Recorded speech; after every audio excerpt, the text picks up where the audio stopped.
I lived in Montreal for many years. I've been in the United Kingdom for the past 6 years.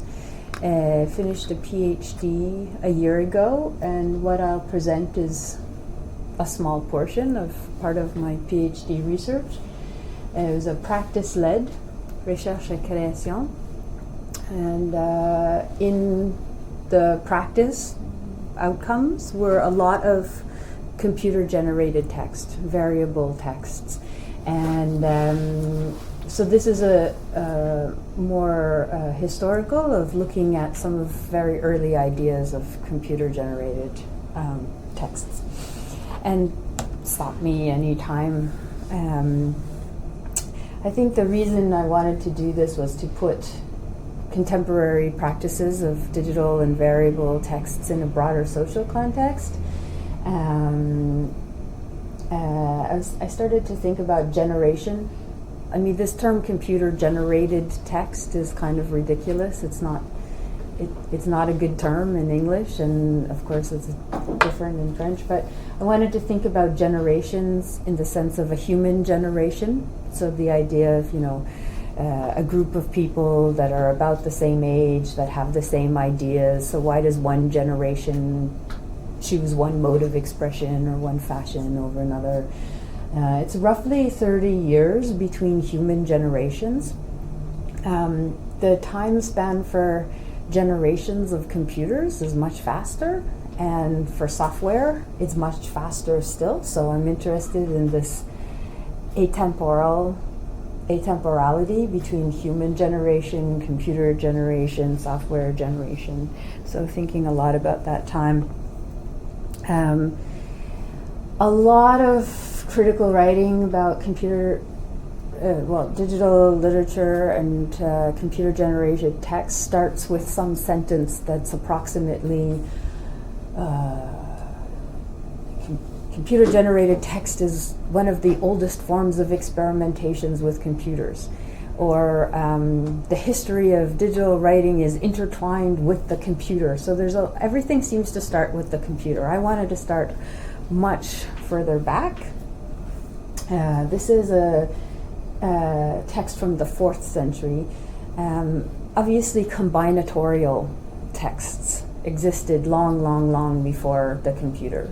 The I Ching, dice type things. So this is a text. The German media theorist Florian Kramer talks about this text. It's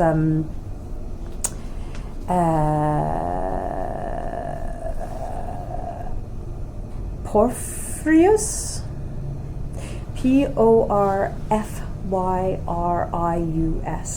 is a 4th century poet, and who sort of coined this classical rhetorical figure of permutation. So this is 4 columns of words that can be combined in any order and to create 1.62 billion possible permutations. So, we always talk about we talk about some classic examples like the however many million poems, example. So this has been going on even in classical times.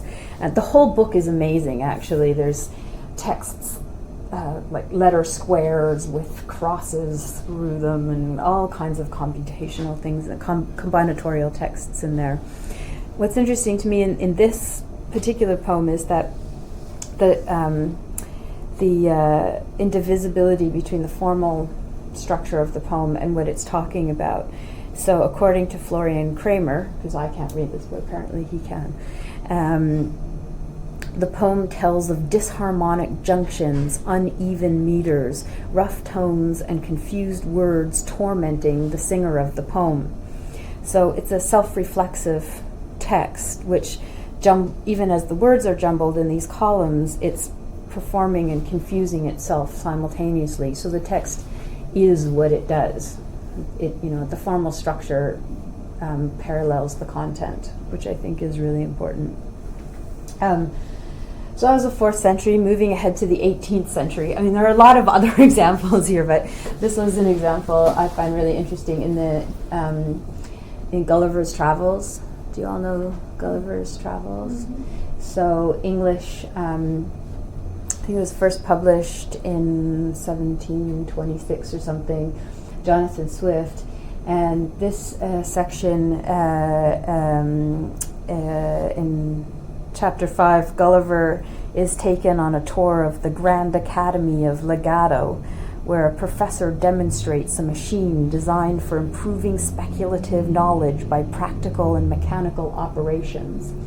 So this is the island, and this is the machine, which is the image Gina put on the poster. So this is in the 18th century, an English literary text prefiguring the idea of machine language. So I'll read the description from the book. It was 20 feet square, composed of several bits of wood about the bigness of a die, linked together by slender wires. These bits of wood were covered on every square with paper, and on these papers were written all the words of the language of the people, in their several modes, tenses, and declinations, but without any order. The pupils took each of them hold of an iron handle, and giving them a sudden turn, the whole disposition of the words was entirely changed. The professor then commanded 36 of the lads to read the several lines softly as they appeared on the frame, and where they found 3 or 4 words together that might make part of a sentence, they dictated to the 4 remaining boys, who were scribes. 6 hours of the day, young students were employed in this labor, and the professor showed me several volumes in a large folio already collected of broken sentences which he intended to piece together, and out of these rich materials to give the world a complete body of all the arts and sciences. So this is a satirical text, and it's a criticism of things that were going on in England at the time, and the Royal Academy, and it's an absurd. He's putting forward this absurd idea that a machine could, replicate all human knowledge. He says, with a machine such as this, the most ignorant person at a reasonable charge and with little bodily labor may write books in philosophy, poetry, politics, law, mathematics, and theology without the least assistance from genius or study. So why study if you have a machine to do this? So this satire belies a genuine and not entirely unfounded fear that the machine might one day replace the human. And certainly since the Industrial Revolution, at around the same time as this text, human labor has been increasingly devalued in large-scale production, precision work such as weaving and printing and manufacture and assembly.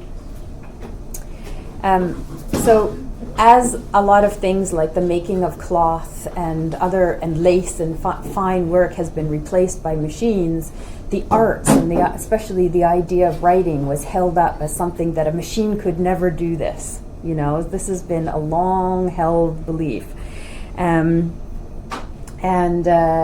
certainly since the rise of the computer, and right around the time of the rise of the computer, there was a lot of anxiety and a lot of writing in English, and I don't know in French, about the idea of computer-generated text. It was just a terrifying idea. So this is, Roald Dahl is a famous English children's book author. I think he wrote... Did he write James and the Giant Peach, or was that Mordecai Richler? No, he did. Was that him? Yeah. So he wrote a lot of children's books, but he also wrote this book, wrote a short story called The Great Automatic Grammatizator, which was 1948. I mean, really, really, really early on.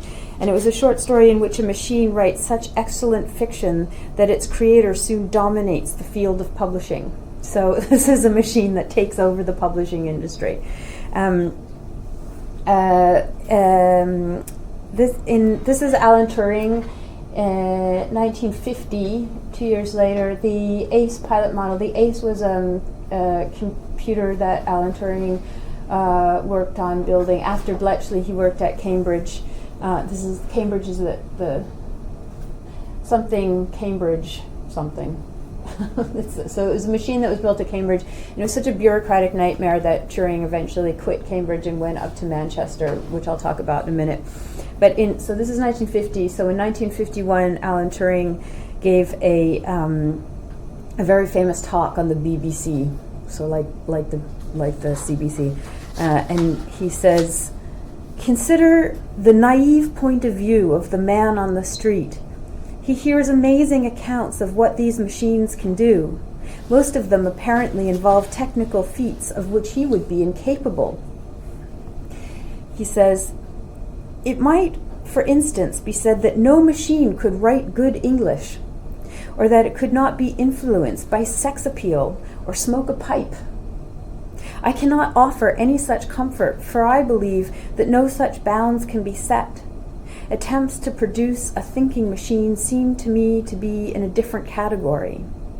The whole thinking process is still rather mysterious, but I believe that the attempt to make a thinking machine will help us greatly in finding out how we think ourselves." So, not the idea that the machine is going to replace us, but it's that the attempt to try to make the machine think is an attempt to try and understand how we think. And, so to détourne this sentence slightly, I think that the whole writing process is still rather mysterious, but I believe the attempt to make writing machines helps us understand how we write ourselves. So from this position, I make no qualitative assessments about what kind of texts these writing machines, these computer-generated texts make. So a lot of the discourse around computer-generated texts, is it as good as human writing? This is not interesting to me. For me, the whole process is how the generative text helps me understand what I'm trying to do, how the random process helps me understand what I'm trying to do.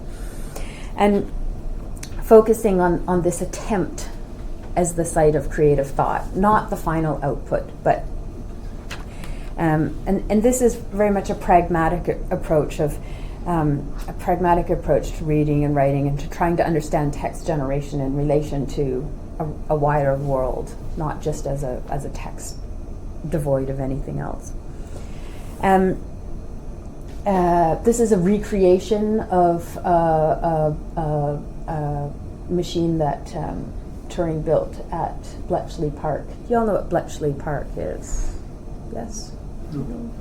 So in the United Kingdom, the Bletchley Park was the secret headquarters. It's a house. It was a stately home, a mansion in the English countryside. And it was the home of the code-breaking activities. And it's where Alan Turing, you know about Alan Turing breaking the Enigma code. This is what everybody talks about. Well, first of all, it wasn't just him. There were hundreds of people there, and he was part of a team.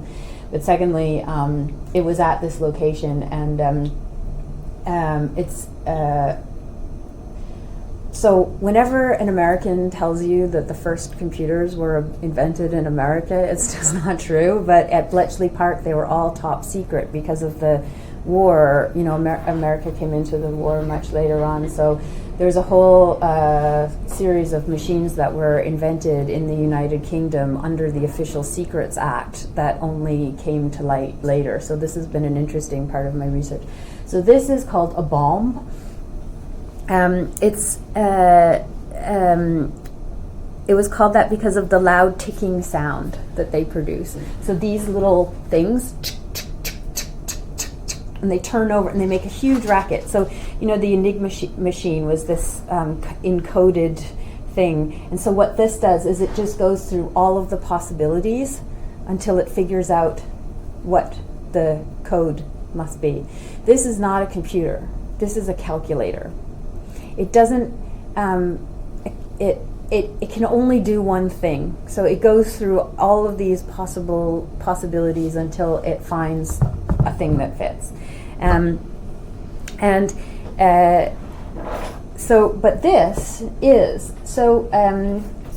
this was built, this is the Colossus, and this is arguably one of the first computers. And I'm not interested, again, in first, but I'm interested in how many firsts there are. So, and on both sides of the Atlantic. And one thing I wanted to say is, like, this was a huge amount made possible by Polish technology. The Poles invented a first generation of this machine, and then gave all the information to the British because they were no longer in a position to develop it further. I mean, and I guess a big thing to say here is, you know, all computers, like all this stuff, it's all made possible by war. You know, there was huge amounts of funding made possible for the invention of these computers. All the computers that we have today starts from during World War II. They needed these huge machines to calculate ballistic trajectories and to break codes, and so money that would never have been dedicated to these projects was thrown into these projects. So this, Alan Turing did not work on this machine. This was invented by a guy named Flowers, which is nice. And it was illegal to take photographs at Bletchley Park, so this is a very rare photograph of, it was all women who worked on these machines. It was all women who fed data to the machines and took care of the machines. I don't know if you know N. Catherine Hale's book, My Mother Was a Computer. Well, it's a common expression that a computer used to be a person, and usually a woman, who did the computation, manual computation. So I've seen these machines. They built a recreation of this machine at Bletchley Park. Bletchley Park is now a museum, and you can go look at this stuff. It's really amazing. If you ever go to England, try and go there. It's an amazing place.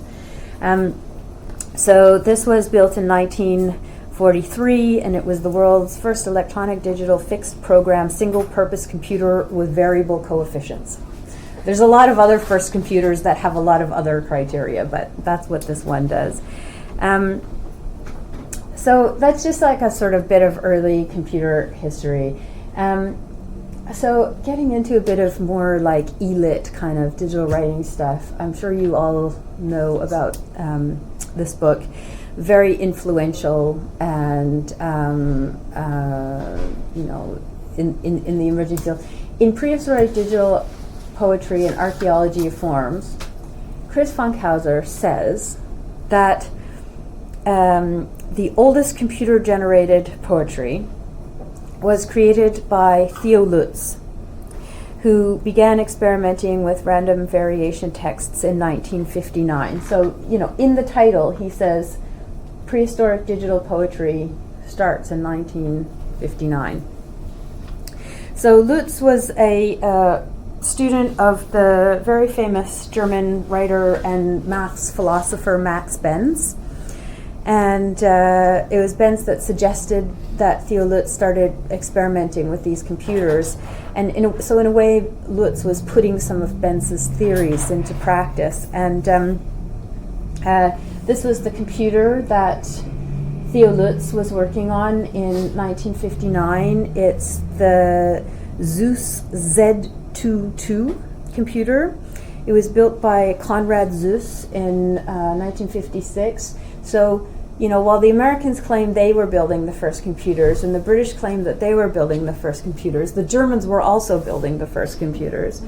And Zuse is a really fascinating character. He had been working completely independently before the war, and during the war he was conscripted by the Nazis to make machines for the Nazis. And hey, salut! So, you know, everybody was working for the government during the war. You know, they had to. I don't think he was particularly a Nazi. But anyway, he made a lot of computers. So this, you know, the Z22 is like number 22. It's, you know, this is also a generation of machines. So, So Chris Funkhauser says that the work that Theo Lutz was making on this machine is the first ever, experimentation, computer-generated text using a computer. And he situates it very much within the realm of poetry. But Theo Lutz, when he wrote about the experiments that he made using this machine, in an essay that was, because Max Bentz had a journal, so he published an essay about his own experimentations, and he framed them entirely in scientific terms. So Theo Lutz says, the Z22 is especially suited to applications in extra mathematical areas. It is particularly suited to programs with a very logical structure, i.e. programs containing many logical decisions. The machine's ability to be able to print the results immediately on demand on a teleprinter is ideal for scientific problems. So there's a real contrast here between how Christopher Funkhauser is claiming this for poetry, but Theo Lutz is talking about it in really mathematical terms. And the most famous, well-known, and in part well-known because of Christopher Funkhauser's book, text that Theo Lutz made was based on The Castle, which sort of basks in a ongoing fascination with this work by Franz Kafka. So The Castle is a very well-known work by Kafka. It was unpublished at the time of Kafka's death, and Kafka asked his best friend Max Brod to destroy all of his work, and Brod didn't, and heavily edited this work. So we think of this work as being by Kafka, but it's actually a very heavily edited work by somebody else.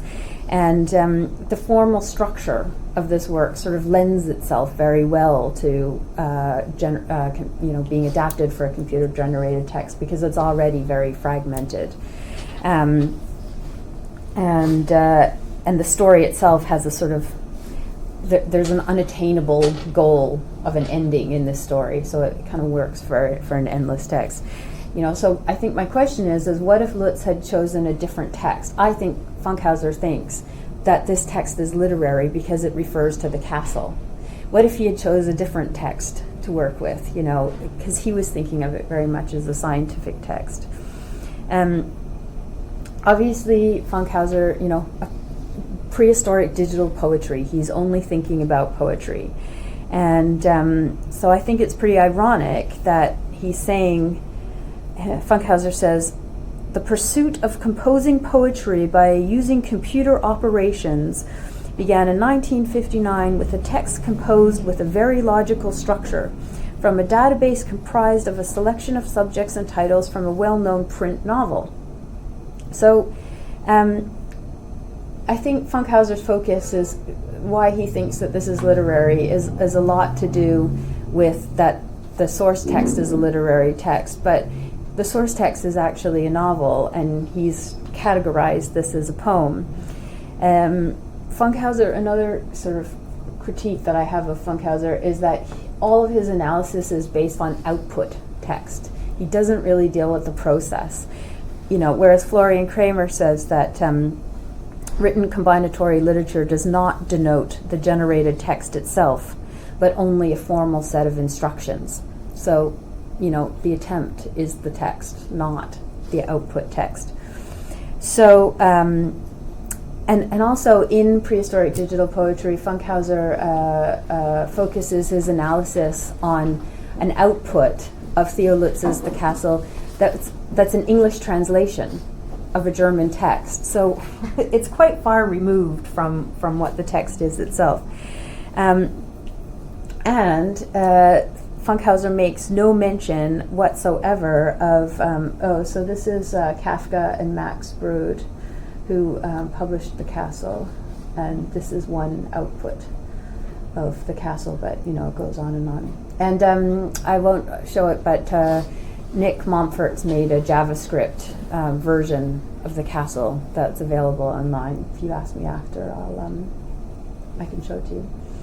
So I want to move on now to a different computer-generated text that was actually made in 1952 that Christopher Funkhauser makes no mention of, which is the love letter generator by Christopher Strachey. Do you guys know about that? Yeah. 1952 in Manchester, and I wrote to Chris Funkhauser and I asked him why he didn't talk about the love letter generator, why he said, I'm going to start with Lutz in 1959. And he replied, I quote, "I was aware of Strachey's work, but did not consider it to be in the realm of poetry, at least as I was willing to define it, which was pretty wide." Now, I like Chris, I know him really well, but this just seems nuts to me to make a decision between what's poetry and what's not poetry. I think it's a bit of a disservice to the field, because I go to lots of conferences and talks where people are talking about Lutz as being the first ever, experiment in combinatorial text using mainframe computers, and it's just sort of, anyway, so I'm going to talk about this. So that's one of the reasons why I wanted to look at Strachey's love letter generator. And another reason I had was I had a big argument with somebody else about whether or not it was literary. Okay, so is it poetry or not? And even if is it literary or not? This is also a sort of crazy and useless question to me. So I spent a lot of work in my PhD thesis trying to situate this within a broader realm of the literary. And Catherine Hales's broader distinction of the literary in her book on electronic literature. I'm sort of thinking about this broader idea. So taking into account the social context of the production and publication and public presentation of the work, and considering the process rather than simply the output. So this picture is the Manchester University Computer Mark I, and this is Christopher Strachey, Alan Turing, and some other guy who I totally forget who it is, but it's written somewhere. So Alan Turing and Christopher Strachey are almost of the same generation, but not quite. Christopher Strachey was a little bit younger. They're both brilliant. Strachey also worked on code breaking during the war, kind of puzzlers, maths, games. They were both gay. They were both, it was an extremely precarious time to be a gay man in the United Kingdom. I mean, it's ultimately what did Alan Turing in. Christopher Strachey was a little better socialized, I would say, and dealt with it. But they were both sort of dealing with these post-war entrenchment of homophobic values in the United Kingdom. So Alan Turing wrote the manual for this computer in Manchester, and Christopher Strachey was working on that other computer I showed you earlier at the ACE computer at Cambridge. They both went to Cambridge. They were both in maths at King's College, Cambridge. And Christopher Strachey decided he wanted to build a checkers game on the ACE computer, and it didn't have enough memory, so he found out that Alan Turing was working on this computer and it had more memory, so he wrote to Alan Turing and asked for a copy of the manual, and Alan Turing gave him the copy.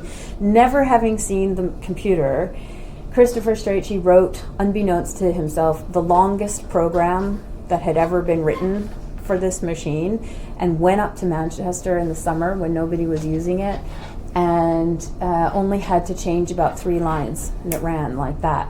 And Alan Turing said, "Okay, you've got to work here," and basically hired him on the spot. And so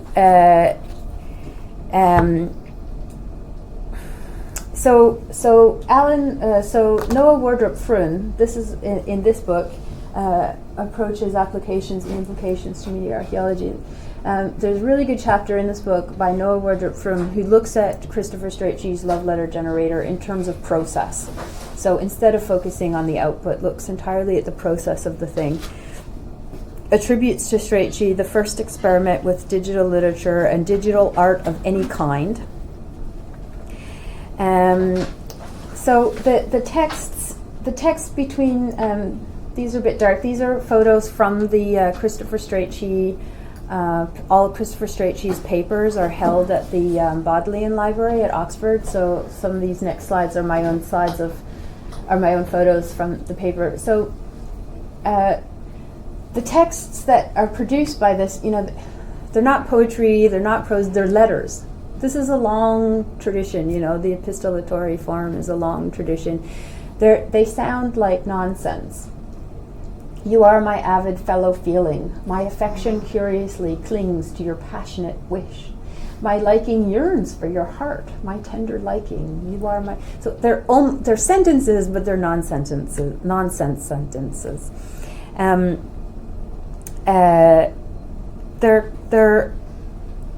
They could sound amateurish, or they could sound really outlandish. It's confusing, which is why I think literary scholars stayed away from them for a long time. So the way it's built is with lists.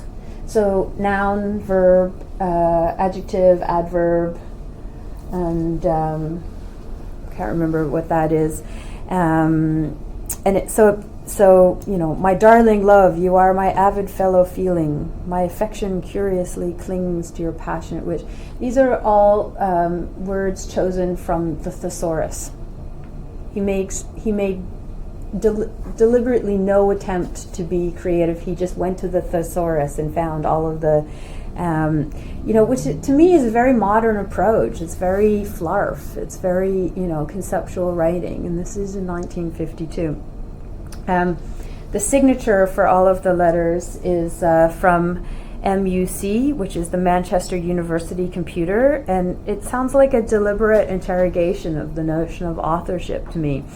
And Alan Turing and Christopher Strachey are these two gay guys, sitting around this very expensive computer, outputting these absurd love letters and posting them on bulletin boards around the university, and this is documented. People know about this, and then Alan Turing's biographer. There's a very good biography of Alan Turing in English by Andrew Hodges, and so just to say, I think that for me that's one of the big reasons why this is literary. I mean, this is considering an engagement with audience. It's publicly posting. It's a form of publishing. They're not just doing it themselves. They're gauging reaction. And Turing's biographer suggests that the response was not very positive. Those doing real men's jobs on the computer, concerned with optics or aerodynamics, thought this silly. But it was as good as a way as any of investigating the nature of syntax, and it greatly amused Alan and Christopher Strachey, whose love lives, as it happened, were rather similar. So the whole purpose of the love letter generator was to test the random number function on the Manchester University Mark I. So it was a very scientific thing, but they chose to do it through language, and they found it amusing.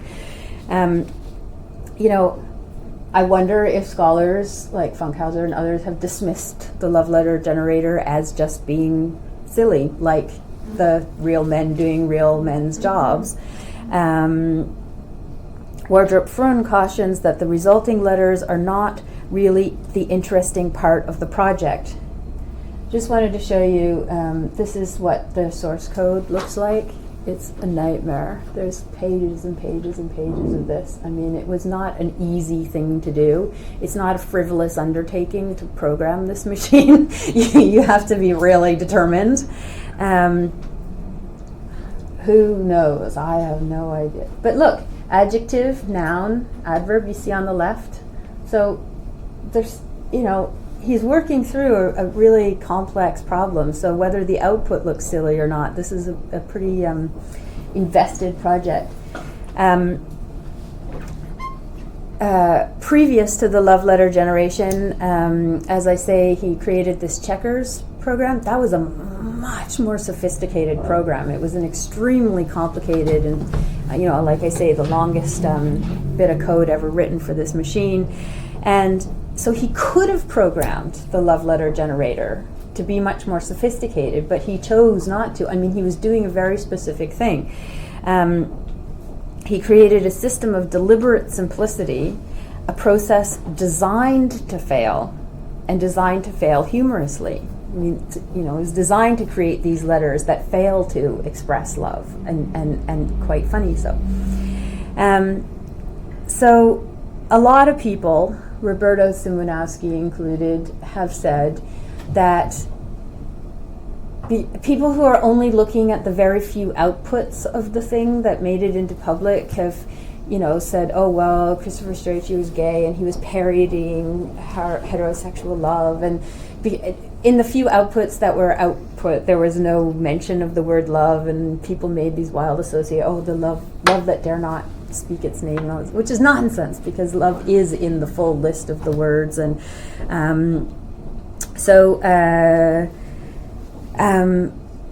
Roger Friend, because he's looking at process rather than output, he's really stressing that actually, this isn't a parody of heterosexual love, or it's a parody of the process of writing. Just looking up words in the thesaurus, without actually thinking yourself what it really feels, using a machine to just do it for you. So I think it's a really interesting distinction, and I really recommend that article. I would also say that Wardrop Fund points this out, and my own research bore it out, that Strachey had plans for a much more sophisticated love letter generator, which that man replaced by him after first used mother only once in a letter. I mean, he was starting to build a pretty complex, with a lot of if-then statements, forking paths kind of letter, and it's hard to see in here, but when you look at all of the papers, it was a really interesting project, and he abandoned it shortly after Alan Turing's death in 1954, because what's funny after that? So it's interesting to me that when we're, as I said in the beginning, this relation between generation, so imagine the social generation they're in, and that's causing Alan Turing to commit himself, commit suicide, kill himself. And, Christopher Strachey sort of abandoned this playful and experimental digital writing sort of approach and went into hardcore programming. He actually came to Canada shortly after this and did a whole bunch of work, both in Toronto and doing mathematical models for St. Lawrence Seaway water flow something. I mean, he went on to be a really interesting computer scientist, and so what if he had gone on and continued to make these works? In his own writing about, at around the time of Turing's death, he wrote a classic paper called The Thinking Machine. Christopher Strachey did. And he describes the love letter generator as a simple type of intelligence test. The scheme on which it works is almost childishly simple. And so he starts to kind of, downplay the work. But for me, that doesn't remove it from the realm of the literary. You start to see some of the it is beastly without you in my arms. It is wretched without your delicious tilted nose. I mean, this was going to be a much more complicated program. Interestingly, Alan Turing's or Christopher Strachey's love letter generator, 1952, was prefigured. The American novelist Kurt Vonnegut, do you know him? Really famous, well-known novelist. 2 years previously, in 1950, he published a short story featuring a fictional computer called EPIAC, which wrote poetry. And it was based on the ENIAC computer, which the Americans claim was the first computer, but it wasn't, because that was invented in England. So it was unveiled in 1946 at the University of Pennsylvania, and was already out of date by the time it was finished. And Kurt Vonnegut's story reappeared 2 years later in the book Player Piano, which came out in 1952, which was the year that the love. So it's entirely within the realm of possibility that Strachey chose the love letter as a form to test the random number generating function of the Manchester University, based on an idea that came out of a short story. I have no way to prove this, but I just want to kind of suggest that I think that it is within the realm of the literary, and I think that it's been ignored for oddball reasons and slightly spurious reasons.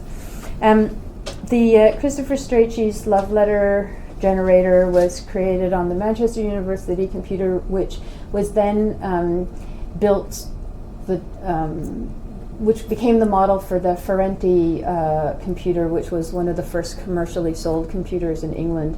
And so there's a German guy named David Link who, there's been a huge amount of interest in Strachey's love letter generator by not literary theory people.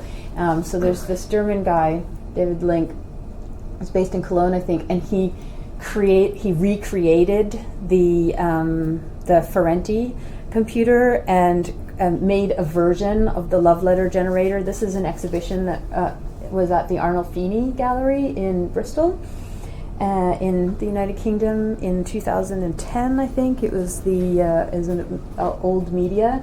So these are the cathode ray tubes that were displayed the output of the text, and it was a really amazing installation, but it was completely in a new media art context and not at all in a writing context. So these ray tubes, see that thing in there? You don't see it very well, but there's one in there. So this is a recreation of the Manchester Baby, which was before the Manchester Mark I. This was like a prototype machine, and they recreated this is a recreation at the Manchester Museum of Science and Industry.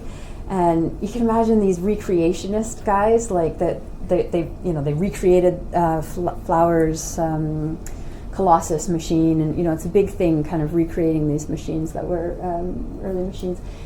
And they're just complete geeks up there. And so I went to the Manchester Museum, and they're just like dying to talk about this machine, and they had never heard of the love letter generator, which was 2 generations after this machine, but very closely related.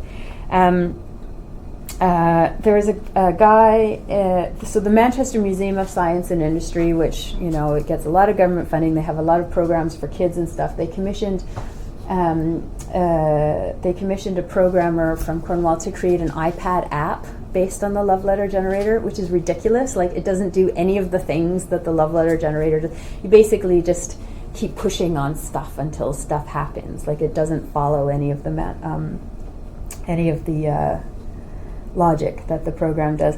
The programmer that programmed it put all of the Strachey variables online and created I think I could go to. He put a PHP version of Strachey's love letter online, and he put all of the variables, and I went through them and found a lot of discrepancies between his variables and the ones that were in the in Christopher Strachey's papers at the Bodleian. And so he and I had some communications about this, and during my PHP I remixed it. So these are all variables based on sort of keywords from my PhD thesis. So using the same structure as the love letter generator, writing and erasing lines of flight, My conceptual chapter outline scholarly explains your assemblage. My citation performatively haunts your conclusion. My mechanic subject keenly generates your mediation. You are my dialogic chapter, my interdisciplinary work. Yours creatively, JRC. So, that the idea of remixing, if it's remixable, then it is within the realm of the literary, as far as I'm concerned. And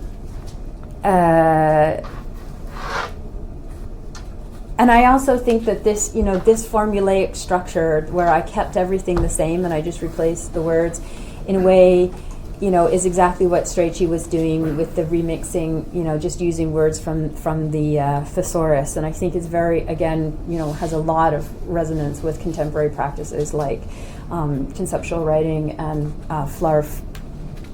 And I guess, also I want to sort of put it just in a contemporary context. This is a 2008, I think, generator by Nick Montfort, and again, extremely simple bit of code.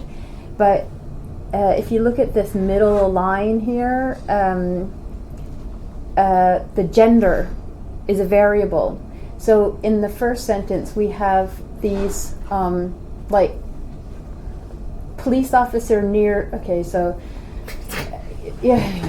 So we have these quite gender assumption, like a police officer, but then in the second line it might be a he or it might be a her. So a kind of very simple text that's doing a quite sophisticated social thing.